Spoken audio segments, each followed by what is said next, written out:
Before we get into this, I want to wish everyone a happy 4th of July. And if you haven't already, please subscribe and hit the like button. Welcome to Blueprints Unsealed, a series of reflections and thought depicting the life and times of society's most influential people, ideas, and culture. July 4th, 1776 is a day that will live eternally. Many people know this day as the United States Declaration of Independence from Great Britain. But how many people actually know the true origins of this day? If you think that the 4th of July was just some random day, then you would be wrong. The truth is, this day has held significance well beyond the signing of the Declaration of Independence, and its origins may just surprise you. For a long time, many people has debated whether the Declaration of Independence should be celebrated on July 4th. In fact, this day has been highly contested by some individuals who signed the actual document. Although the Declaration of Independence was finalized on July 4th, the document did not contain all the required signatures until August the 2nd. Traditionally, when you commemorate the date that all parties signed the document, but for some strange reason they pushed for July 4th. However, as many of you may have known, some of the most prominent figures that signed the Declaration of Independence were Freemason. They included George Washington, Benjamin Franklin, Paul Revere, John Hancock, and Chief Justice John Marshall. Turns out, the 4th of July Declaration of Independence was linked to the brightest star in the heavens, Sirius. Every year on July 4th after sunrise, from Earth's position, our present sun is in conjunction with Sirius. Historically, this star is the Mason's blazing star.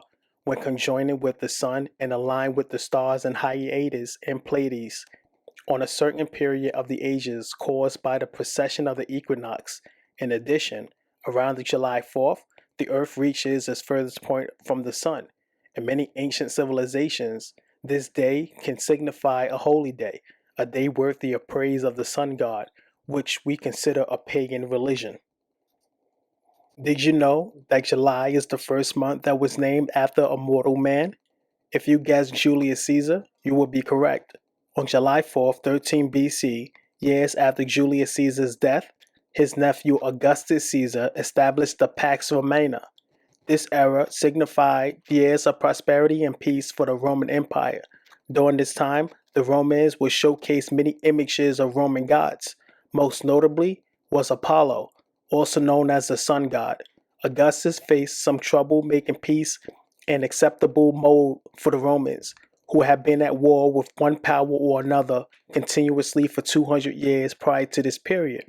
The Romans regarded peace not as the absence of war, but the rare circumstance where they existed when all opponents had been beaten down and lost the ability to resist. Augustus' challenge was to persuade Romans that the prosperity they could achieve in the absence of war was better for the empire. When you think about Washington, D.C., the design of the city is considered by many as the city of sacred geometry. French-born Pierre Charles Oliphant, who was a Freemason, was appointed by George Washington to be the planner and architect of Washington, D.C. Oliphant wished to inscribe in his design the flourishing and triumphant principles of the Enlightenment. He also wanted to bring classical shape to his city, rational geometric patterns in Pythagorean golden sections, like those inscribed in the great cities of post-civilizations.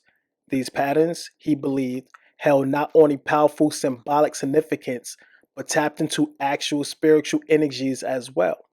Some believe that these patterns was a way to resurrect the ancient lost city of Babylon, a place where they worshiped pagan gods. Also, before DC became the official name, it was first referred to as Rome as a way to honor Julius Caesar. I'm sure that many of you, just like me, was taught that July 4th was significant because of the signing of the Declaration of Independence, but that's simply not the whole truth. In fact, many things that occurred during the early years of the nation has been done under secrecy. And yes, people had a problem with this during those times. Perhaps schools should teach the whole truth about the significance of days, because when the truth is revealed, it leaves a bad impression.